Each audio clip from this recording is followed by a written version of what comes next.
Okay. Okay. 17 negative degree. It's not cold. It's not. Focus. Focus. Honey. Focus. It's not cold. It's not cold, right? It's beautiful. It's like sun shining at 40 above. Yeah. It's not cold. Mind over matter. Mind over matter. It's cold.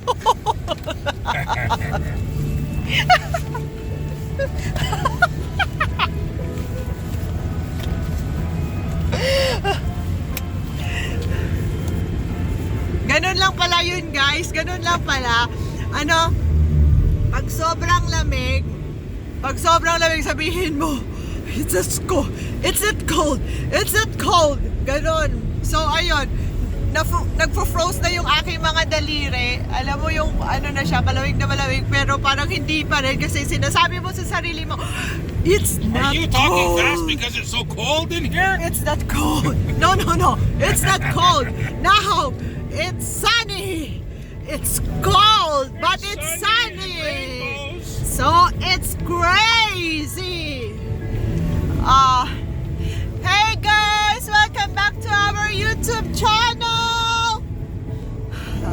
Nababaliw na naman ako dahil sobrang lamig na naman. Kino-convince ko yung sarili ko na hindi malamig. So, ganun siya. Dito sa Winnipeg, halos walang naglalakad na tao. Pero hindi ito zombie city. Talagang dahil sa lamig dito, kailangan talagang magkaroon ka ng sasakyan. Ayan, makikita nyo, left and right, sobrang dami ng sasakyan. Kasi isang tao dito, isang sasakyan. Kasi kailangan nga nila ng sasakyan. Kagaya nung aking hubby, meron siyang 3 anak. Isang 25, isang papuntang 20, isang papuntang 18. Yun, may sasakyan na sila. At saka nagtatrabaho na. Very advanced dito. So, ang mai-share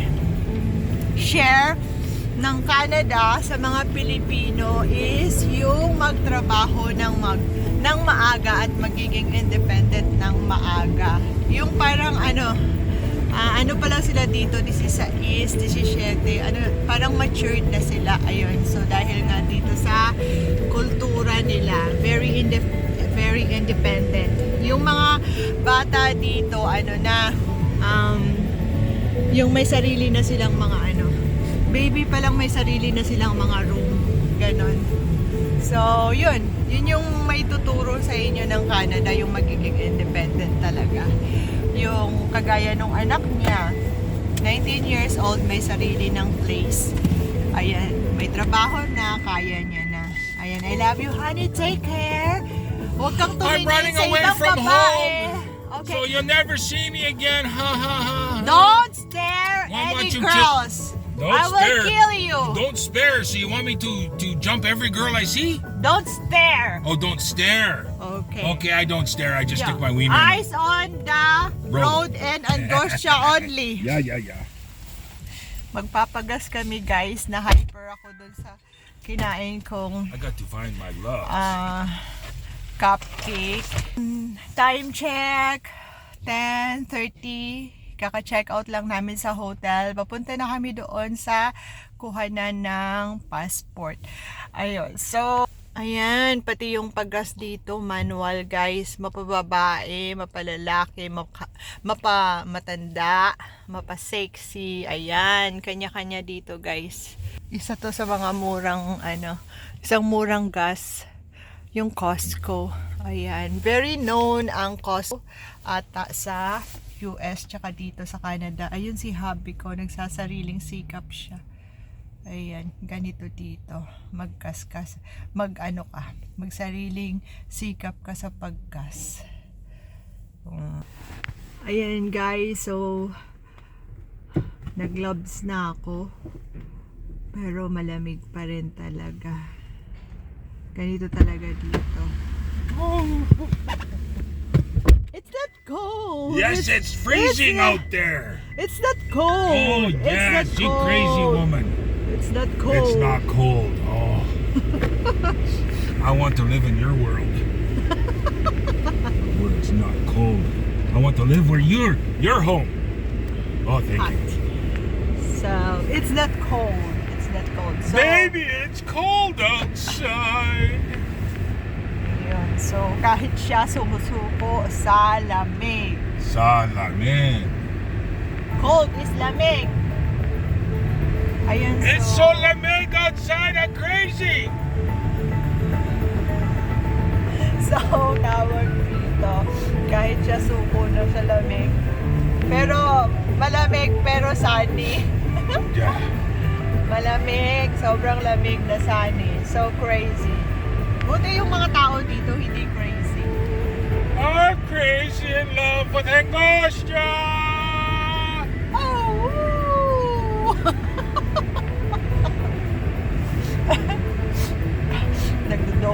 Nagdo-double vision ako. So, yan. Busy na ulit. Tapos na kami mag-gas. Ayan. Ganyan siya. So, isang tao lang yung naglalakad so far. Tapos yung bus dito, bihira lang. Ganyan siya. Ayan, another lane. Ayan. Ito, waiting station sa bus. Ayan. Ayan, may trabahante. Oh, there's a pothole. I was trying to miss it. May trabahante.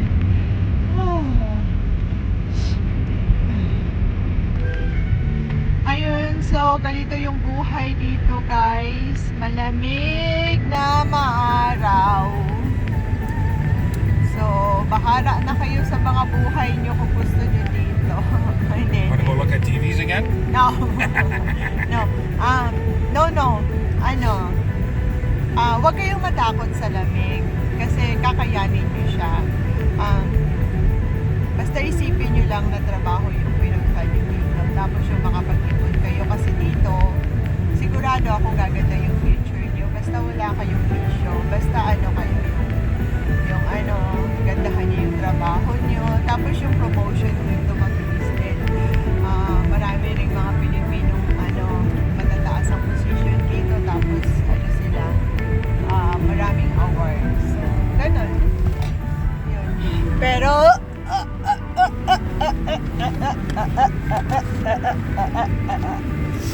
Pero, dito sa Canada, ayan, yung national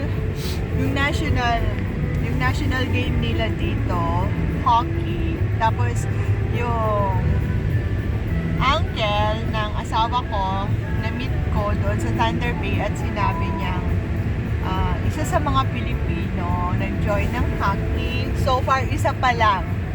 Dito sa Canada, isa pa lang kaibigan niya. Pero pinaka-highest na position sa cardio ba? Ganon dito sa Canada. Pero hindi dito sa city na to, kundi sa Thunder Bay City. Tapos doon naman sa Rainy River, yung Pilipino doon, yung nagpapatakbo ng hospital doon. Yung nagpapatakbo ng hospital sa Rainy River kung saan nakatira yung kanyang kapatid, Filipino din. So maraming mga Filipino dito na matataas yung position.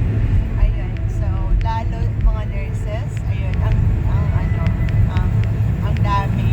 Kumbaga parang sa family ni Happy, nung na-meet nila ako, sinabi nila na the best yung mga nurses na mga Pilipino.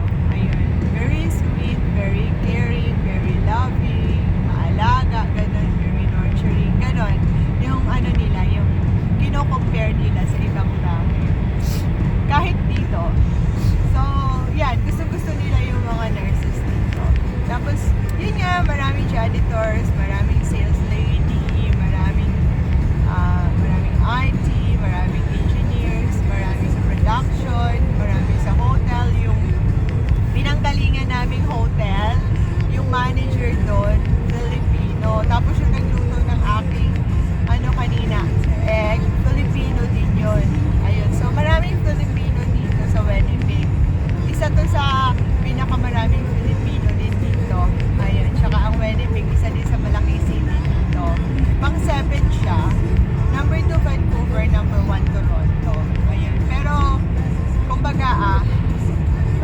sa climate, maganda yung Toronto tsaka yung Vancouver.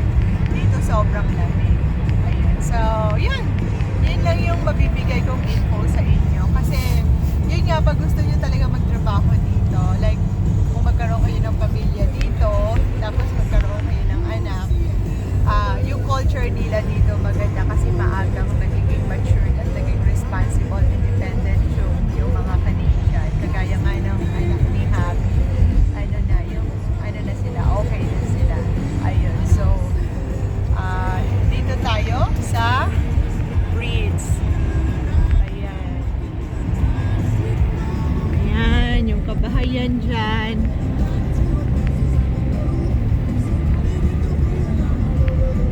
Ayan, maraming bahay.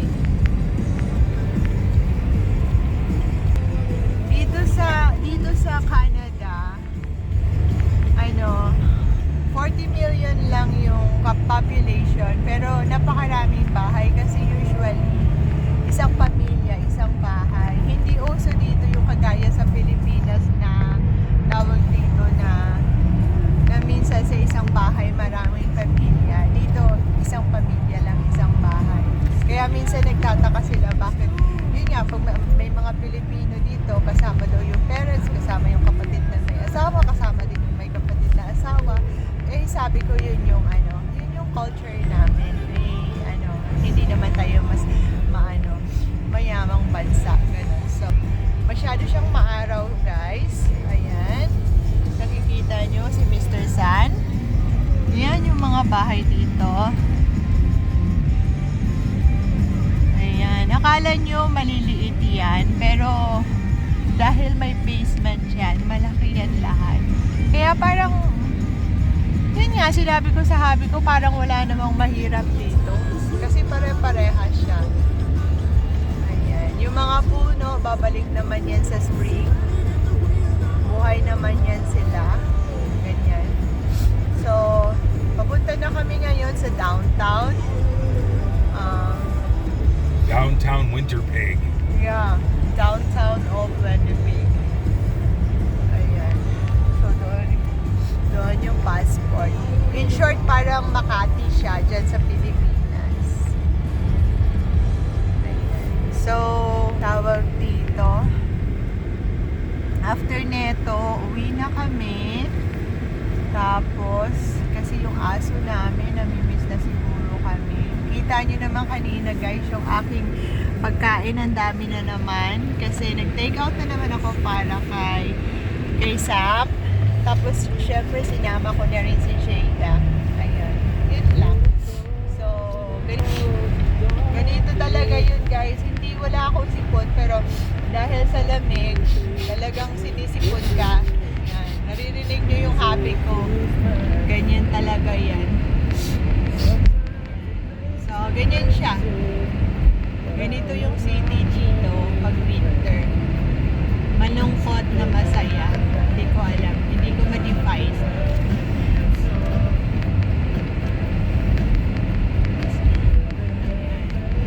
hindi pala siya parang Makati. Para pala siyang may touch ng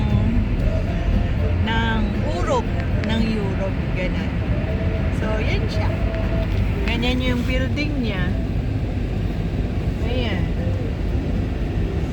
Tapos, yun. This is St. Patel. Yeah. Ayan, yung post office nila. Ganyan.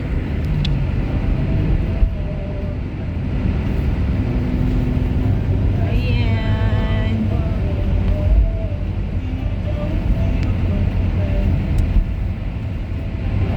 Ganyan siya. So, madadaanan natin yung magandang bridge na yan. Ayan, gusto ko yung magandang bridge na yan dito. Tsaka yung yan. Yung bridge. Gusto ko yan. Tapos yung ganyang nila. Architecture. Yan o, ganda. Ayan. So, yan. Para siyang Makati. Ito yung downtown ng Winnipeg. Ayan. Kaya ano pang inaantay nyo guys? Punta na kayo dito. Maraming job opportunities dito.